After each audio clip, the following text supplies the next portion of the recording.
예, 감사합니다. 이 호흡이 긴 찬양을 불러주셔서 힘드셨을 텐데 대단히 잘 불러주셨습니다.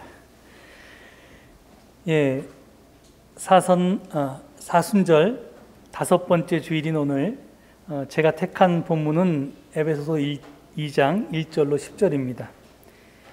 이 말씀은 원래 지난 주일 성서 일과표 서신서 본문이었습니다. 그런데 청년 주일을 지키느라고 이 본문을 다루지 못했습니다. 그냥 건너뛸까도 생각했는데 좀 너무 아쉬워서 제가 오늘 본문 말씀으로 택했습니다. 역사적 바울의 도전 강의를 들으시는 분들은 잘 아시겠지만 이 에베소서는 바울이 쓴 편지가 아닙니다. 그러니까 바울이 아닌 후대의 누군가가 바울의 이름으로 쓴 편지입니다. 그러니까 진짜 바울이 아니라 가짜 바울의 편지인 셈입니다. 존 도미닉 크로산의 표현을 빌리면 급진적인 바울이 아니라 보수적인 바울이 그 저자입니다. 그렇다고 에베소서가 가치가 없다는 말은 아닙니다. 바울이 아닌 사람이 쓴 편지를 바울이 쓴 것으로 알고 읽으면 바울을 오해하게 되니까 그러지 말라는 겁니다. 그러니까 이건 이제 복음서가 하나가 아니라 넷이듯이 바울 이름으로 쓰여진 편지가 여러 가지가 있는데 그 중에서 이렇게 바울의 편지와 그렇지 않은 편지를 구분해서 읽을 때 바울이 어떤 사람이었나 하는 것을 분명하게 알 수 있으니까 구분해서 읽자는 그런 뜻입니다. 하지만 모든 성서학자들이 다 이 에베소서가 가짜 바울의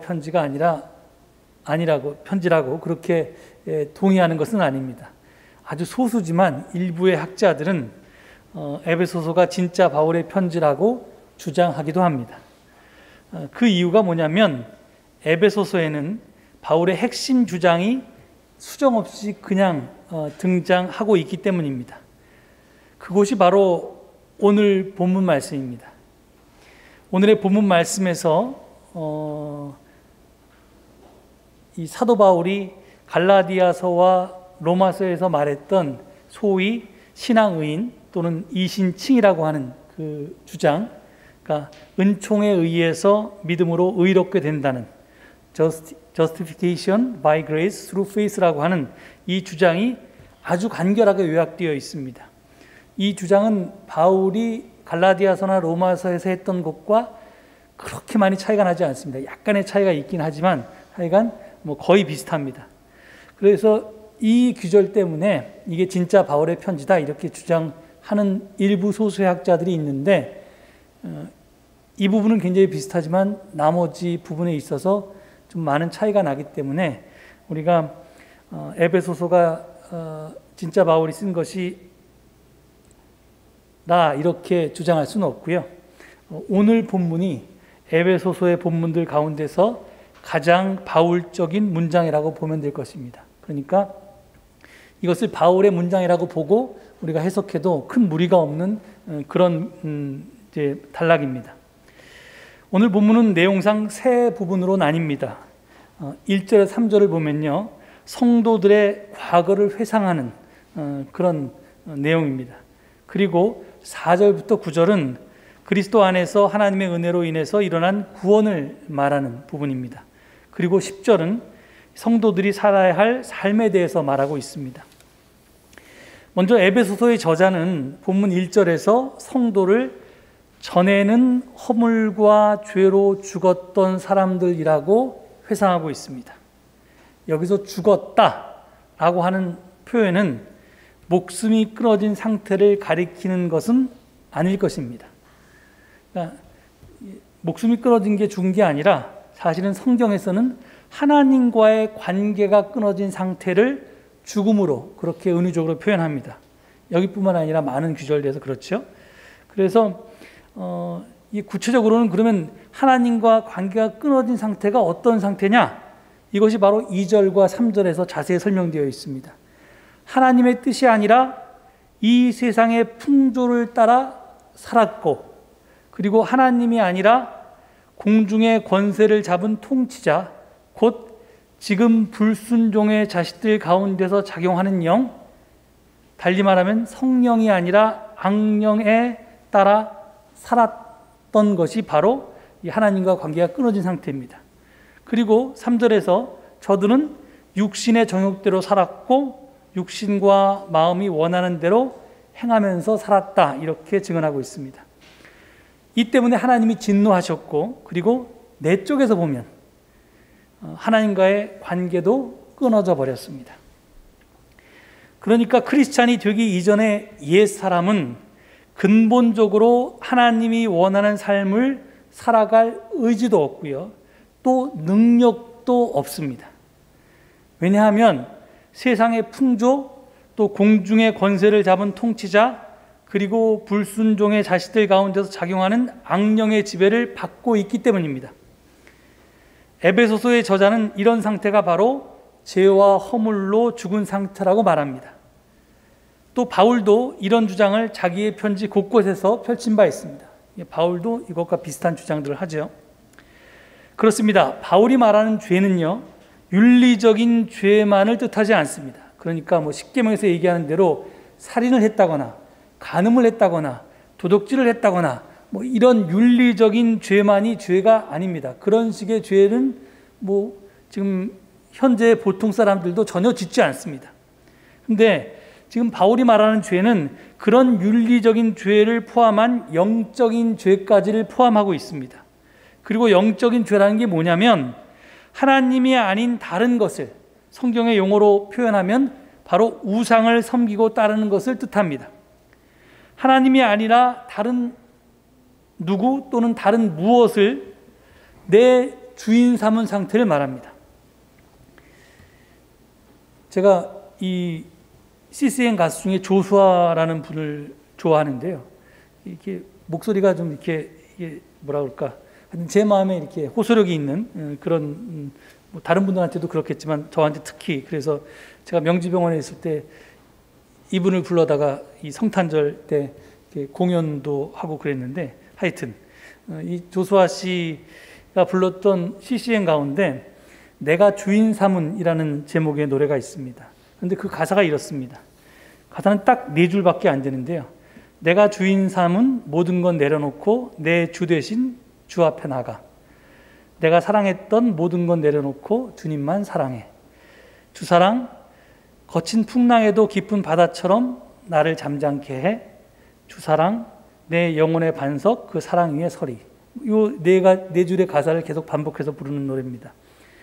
이 가사가 말하는 하나님이 아닌 다른 것을 내 주인으로 삼은 상태, 그다음에 하나님의 뜻보다는 세상의 가치를 더 사랑하는 생활, 이것이 바로 바울이 말하는 죄입니다. 성경의 단어로는 하마르티아입니다. 이를 현대적인 용어로 번역해서 말하면 인간이 살아가는 세상에서 귀중한 것으로 높임을 받는 그런 어떤 풍조나 그런 흐름이나 가치관을 뜻합니다. 그래서 바울 시대에는 소위 로마의 평화라고 하는 것이 바로 그 죄였고, 그런 가치관이었고, 그리고 우리 시대에는 출세 지향주의나 황금 만능주의 같은 것이 그런 것일 것입니다. 바울은 로마서 12장 2절에서 이것을 이 시대의 풍조라는 말로 딱 한마디로 요약해서 표현한 바 있습니다.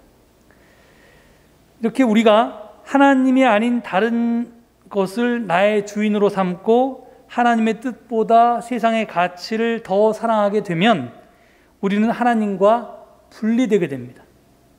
나아가서 하나님과만 분리되는 게 아니라 다른 사람과도 분리되게 됩니다. 예를 들어서 만약에 우리가 학교 다닐 때 이 시험이 그냥 나의 실력을 테스트하는 게 아니라 등수를 가리는 거다 이렇게 생각해서 내가 꼭 몇 등 안에 들어야지만 좋은 대학 갈 수 있다 뭐 이런 식의 생각을 하면 이제 다 경쟁자가 되잖아요, 친구들이. 그러니까 이제 이 마음 놓고 진심을 다해서 친구를 사기가 쉽지 않습니다. 사회에 나와서도 이게 다 경쟁 상대니까 저 사람을 내가 딛고 일어나야지만 내가 출세하고 내가 더 높은 자리에 가고 내가 더 좋은 자리에 가고 이렇게 생각하게 되면 이게 이런 출세 지향주의나 황금 만능주의는 하나님과 나와의 관계만 분리시키는 것이 아니라 사람과 사람의 관계도 분리시킬 수밖에 없습니다. 그래서 사람과 사람, 하나님과 사람이 갈라지게 되니까 이게 서로 소외하게 됩니다. 바울은 이런 상태를 영적인 죽음이라고 표현했던 것입니다. 따라서 죄라고 하는 것은 소외시키는 힘을 말합니다.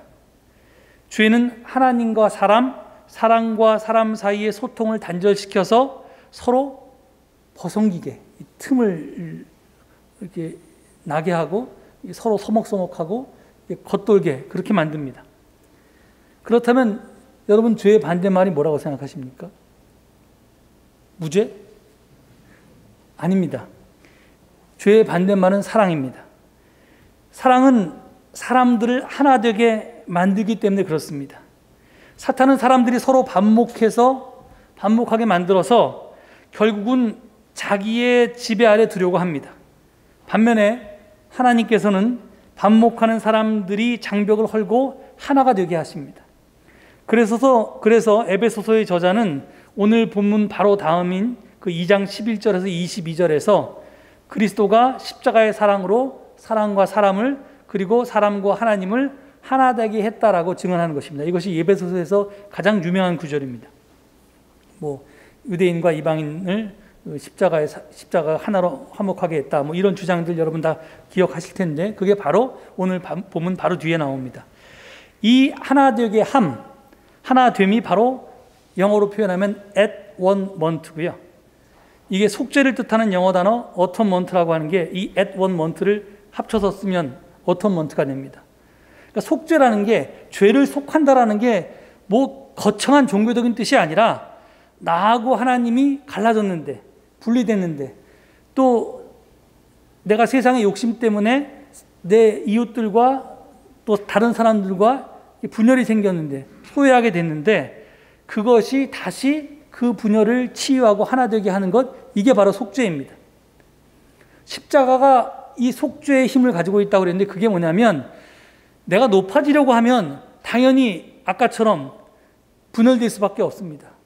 내가 남을 딛고 일어나야지만 또 적어도 남보다 위에 올라서야지만 내가 경쟁에서 이기기 때문에 그것은 절대로 사람을 갈라지게 하지 하나 되게 할 수 없습니다. 그렇지만 내가 낮아지고 다른 사람을 섬기고 내가 있는 것을 손을 펴서 나누고 움켜진 것을 이렇게 내려놓고 하면 그러면 이제 소위 말해서 희생하면 남과의 사이에서 그것이 그 사랑이 그 서먹서먹한 관계, 대면대면한 관계를 하나 되게 한다는 겁니다. 그게 바로 이제 이 십자가가 속죄의 힘을 가졌다라는 그 바울의 주장이 바로 그런 겁니다. 하여간 앞서 제가 말씀드렸듯이 죄는 소외시키는 힘입니다. 사람과 사람을 갈라지게 하고 하나님과 사람을 분리시킵니다. 따라서 죄 가운데 사는 사람은 하나님의 부르심에 응답할 능력이 없습니다. 여기 우리가 초등학교 때 많이 해봤던 건데요. 이게 종이 위에다 까만 철가루 같은 걸 놓고 자석을 밑에서 이렇게 움직이면 이 자석의 힘 때문에 이 철가루가 왔다 갔다 하지 않습니까? 이게 이 쇳가루가 종이 위에서 이리저리 춤을 추는 것은 그냥 마술이 아니라 종이 아래에서 움직이는 자석의 힘 때문입니다. 마찬가지로 죄의 법이 우리를 지배하고 있기 때문에 우리는 죄의 지배를 당하는 거고 조종을 당하는 거지 하나님의 명령에 응답할 수가 없습니다. 하나님의 뜻에 따라 살 수가 없습니다. 그런데 우리 크리스찬들은 하나님을 사랑한다고 말합니다. 정말 우리는 하나님을 사랑합니까? 진정 세상보다 하나님을 더 사랑합니까? 우리가 잘 아는 에릭 프롬은 사랑의 속성 가운데 하나로 책임을 들었습니다. 책임. 어떻게 사랑이 책임이냐? 이 책임이 영어로 responsibility죠. responsibility라는 말이 뭐냐면 response하고 ability라는 말이 합쳐진 말입니다.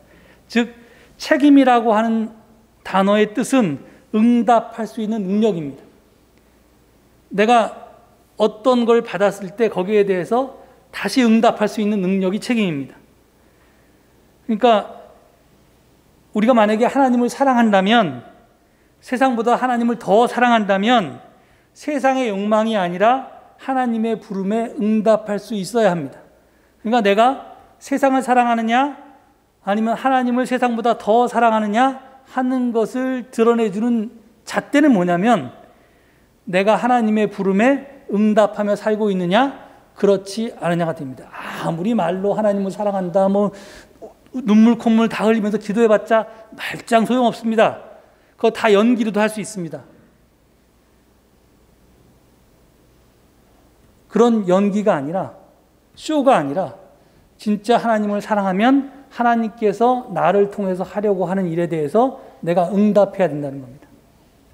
그런데 우리는 그럴 능력이 없습니다. 말로는 하나님을 사랑한다고 하지만 실제로는 하나님보다 세상을 더 사랑하기 때문입니다. 입으로는 하나님이 나의 주라고 고백하지만 내 몸으로는 하나님이 아닌 다른 주를 섬기면서 살고 있기 때문입니다. 이것이 우리의 실제 모습이고 솔직한 현실입니다. 사람이 다 그렇지 마음 원이로도 육신이 약한데 어쩌겠어. 그러면서 이걸 우리의 운명이라고 받아들이는 경우도 있습니다. 하지만 이걸 운명이라고 말하시면 안 됩니다. 그게 사람이라고 어쩔 수 없지 않느냐고 말해도 안 됩니다. 더는 영적 죽음의 자리에 우리가 머물러서는 안 됩니다. 오늘의 본문 4절은 이렇게 시작합니다. 그러나, 헬라어로 대인데요. 신앙의 신비는 바로 이 그러나라고 하는 단어에 있습니다. 그러나라고 하는 접속 부사는 서술의 흐름을 완전히 뒤집어 놓는 역할을 합니다. 인간은 무능합니다. 그럴 능력이 없습니다. 그렇지만 하나님은 무능하지 않으십니다. 우리는 사랑받을 자격이 없습니다. 그러나 하나님은 우리를 사랑하셔서 범죄로 죽은 우리를 그리스도와 함께 살려주셨습니다. 아까 죽었다는 게 뭐라고 그랬어요? 하나님이 아닌 다른 우상을 따라 사는 거잖아요. 그런데 예수 그리스도를 통해서 그런 삶을 더 이상 안 살 수 있도록 우리에게 힘주셨다는 얘기입니다. 그렇기 때문에 하나님 안에서 우리는 무능하지 않습니다. 살려주셨다는 말은 하나님의 부름에 응답할 수 있는 사람이 되게 해주셨다는 그런 뜻입니다. 그래서 이제 건너뛰어서 6절로 넘어가면요. 보면 6절을 보면 하나님께서 그리스도 예수 안에서 우리를 그분과 함께 살리시고 하늘에 함께 앉게 하셨다 이렇게 표현합니다. 이게 사실은 진짜 바울의 표현과 조금 다른 건데요. 지금 뭐냐면 하나님께서 이제 구원을 이미 시작하셨다. 그런데 아직 완전히 이루어지지 않았다. 이렇게 주장하는 게 바울의 주장인데 지금 이 에베소서의 저자는 예수 그리스도와 함께 살리셨을 뿐만 아니라 이미 우리를 예수 그리스도 옆에서 하늘에 함께 앉게 하셨다라고 얘기합니다. 여기 보면 이 크리스천은 이제 죄와 허물에 따라 죽었던 옛사람이 아니라는 것입니다. 크리스천은 과거 악의 세력의 지배를 받는 그런 죽음의 상태에서 벗어나서 하나님의 은혜로 온전히 변화되어서 하나님의 지배 영역 안에서 하나님과 교제를 나누고 있는 새로운 존재가 된 존재라는 겁니다. 여기서 이제 중요한 표현이 주님과 함께 살리시고 주님과 함께 하늘에 앉게 하신 일이 미래에 일어날 일로 표현되어 있지 않습니다. 그러니까 미래형 동사를 쓰지 않고요. 과거형 동사를 쓰고 있습니다. 이것이 에베소서의 특징인데요. 이미 일어난 일이라는 겁니다. 이미 완료되었고 성취된 사건이라는 겁니다. 즉 성도는 이 땅에서 하늘을 사는 사람이라고 지금 에베소서의 저자는 얘기하고 있습니다. 이 땅에서 하늘을 사는 겁니다. 나는 마음은 원이지만 육신이 약해서 여기서는 이렇게 살아갈 수밖에 없어. 하지만 나중에 천국 가서 하나님 뜻대로 살아야지. 이게 아니라 지금 천국에서 살 삶을 이 땅에서 지금 살고 있는 사람이 성도라고 그렇게 이야기합니다. 그러니까 나 좋을 대로 내 멋대로가 아니라 하나님의 뜻에 따라 사는 사람이 바로 성도입니다.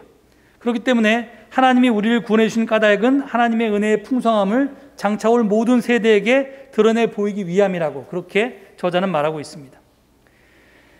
자, 이렇듯 우리가 하나님을 사랑할 수 있게 된 것, 하나님의 부름에 응답할 수 있게 된 것은 하나님이 나를 사랑하셨기 때문입니다. 즉 하나님에 대한 내 사랑은 멈췄거나 아니면 아주 정말 먼 전생의 기억처럼 아주 엷어졌는데, 나에 대한 하나님의 사랑은 단 한 번도 그런 적이 없었던 것입니다. 늘 한결같았습니다. 바울은 어느 순간 예수님의 십자가 사랑을 통해서 그런 하나님의 사랑을 발견했습니다. 앞서 제가 소개했던 조수아 씨가 부른 내가 주인 삼은이라고 하는 곡의 가사 후반부, 주사랑 거친 풍랑에도 깊은 바다처럼 나를 잠잠케 해, 그리고 주사랑 내 영혼의 반석 그 사랑 위에 서리 라고 하는 이 여기서 말하는 그 주사랑 딱 세 글자가 가리키는 것이 바로 이 십자가의 사랑입니다. 오늘 김성훈 집사님과 박순영 집사님께서 함께 불러주신 십자가의 그 사랑이 노래하는 내용도 바로 이것입니다. 그 십자가 사랑이 바로 지금 오늘 본문이 얘기하는 은총입니다. 그 은총에 대한 응답이 우리의 믿음입니다. 제가 분명히 말합니다. 믿음은 구원의 전제가 아니라 방식입니다. 예수, 구원, 불신, 지옥, 이건 믿음이 전제가 된다는 얘기입니다. 그거 아니라는 겁니다. 그거 분명히 아닙니다. 오늘 본문 8절은 여러분은 믿음을 통해서 은혜로 구원을 얻었습니다 라고 주장을 하는데, 증언을 하는데, 이게 바울의 아주 대표적인 그런 이제 주장인데, 여기서 은혜로라는 말은 하나님이 구원을 베푸시는 방식을 얘기합니다. 그리고 믿음을 통하여라는 말은 하나님의 구원이 인간에게 실현되는 방식, 또는 인간이 하나님의 구원을 받아들이는 방식을 뜻합니다. 그러니까 구원이라고 하는 것은 하나님의 은혜로서 우리에게 주어지는 것이고요, 그 구원은 믿음이라고 하는 형식을 통해서, 방식을 통해서 우리 안에서 실현되는 겁니다.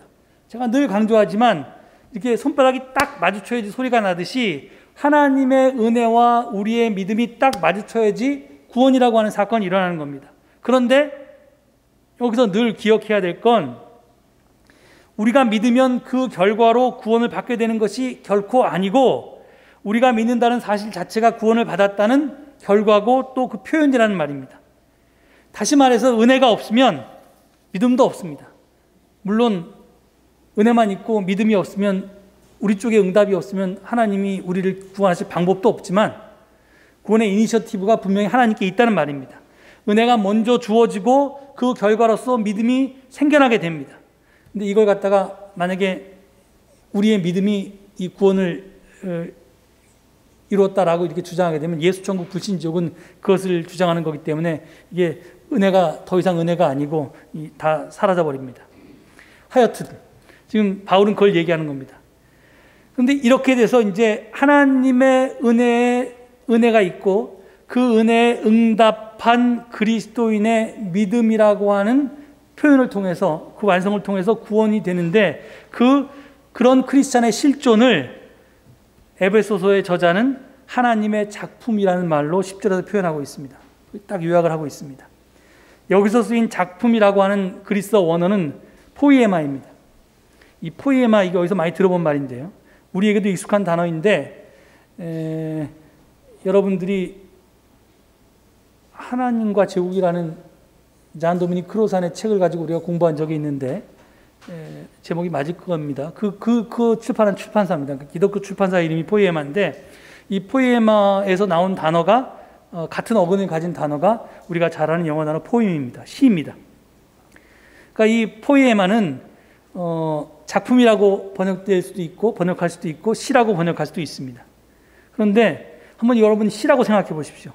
시인은 하나의 시를 만들어내기 위해서 수없이 문장을 다듬고 생각하고 가장 아름답고 적합한 언어를 골라내서 함축해서 시를 지어냅니다. 시는 산문과 다르게 정말 꼭 필요한 최소한의 단어만 사용합니다. 그래서 가장 좋은 시는 가장 아름다운 단어들이 꼭 필요한 자리에 필요한 만큼, 너무 과하지도 않고 너무 적지도 않게 있는 것을 말한다고 이렇게 정의하는 사람도 있습니다. 불필요한 단어가 하나도 없는 시, 그리고 그 선택된 단어를 볼 때 그보다 더 적절한 단어가 없겠다 싶은 그런 시, 그게 바로 유명한 시인의 시입니다. 에베소서는 하나님께서 우리를 그렇게 만드셨다, 시인이 시를 짓듯이 우리를 그렇게 지으셨다고 말하고 있습니다. 하나님께서는 불필요한 것 하나도 없이 가장 소중한 재료만을 가지고 이 세상에서 유일한 예술품으로 우리를 창조하셨습니다. 그러므로 우리는 우연히 만들어진 존재가 아닙니다. 하나님께서 심혈을 기울여서 완성하신 아름다운 시입니다. 우리에게 은총을 베푸신 이유가 바로 그런 것입니다. 그리고 이 포에마라고 하는 이 헬라어 단어는 영어로 마스터피스라고 하는 단어로 번역될 수도 있는데요. 이게 우리말로 하면 걸작품입니다. 중세 시대 유럽에서 기술자가 되고 싶은 사람은, 그러니까 기술을 배우고 싶은 사람은 10대 소년의 나이에 이 거장의 밑으로 들어가서 이제 도제가 되었습니다. 그래가지고 정말 우리도 지금도 그런 거 있지 않습니까? 식당에서 조리사가 되려면 밑에 설거지서부터 몇 달 하고 몇 년 하고 그 다음에 칼 잡고 그 다음에 요리하고 이런 식으로 이제 뚝 순서가 있듯이 그런 식의 이제 이걸 거치는 겁니다. 그러니까 거장의 작업장에 들어간 도제는 일을 배우면서 온갖 천한 일들을 도맡아 했습니다. 이 도제는 약 7년간 장인 밑에서 일을 배운 후에 이제 직인, 숭룡공이 되어서 다시 3년 이상 일을 배웁니다. 그리고 마지막으로 장인이 되기 위해서 작품을 만들어서 시험을 치르는데 그 작품을 바로 마스터피스라고 합니다. 이 작품이 합격되어야지만 장인이 될 수 있는 것입니다. 중세에는 아무나 가게를 열어서 장사를 할 수 있는 것이 아니었습니다. 장인들만이 가게를 열 수 있었습니다. 따라서 이 마스터피스라고 하는 것은 10년 이상 기술을 익히기 위해서 고생한 사람의 모든 기술과 노력과 정성이 집대성된 최고의 걸작품이었습니다. 이 마스터피스는 그야말로 값어치를 매길 수 없는 세상에서 유일한 걸작품입니다. 그런데 오늘 성경은 우리더러 이런 걸작품이라고 얘기하는 겁니다.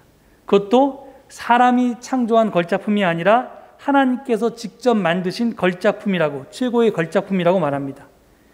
여러분, 상품은 비교할 수 있지만 작품은 비교할 수가 없습니다.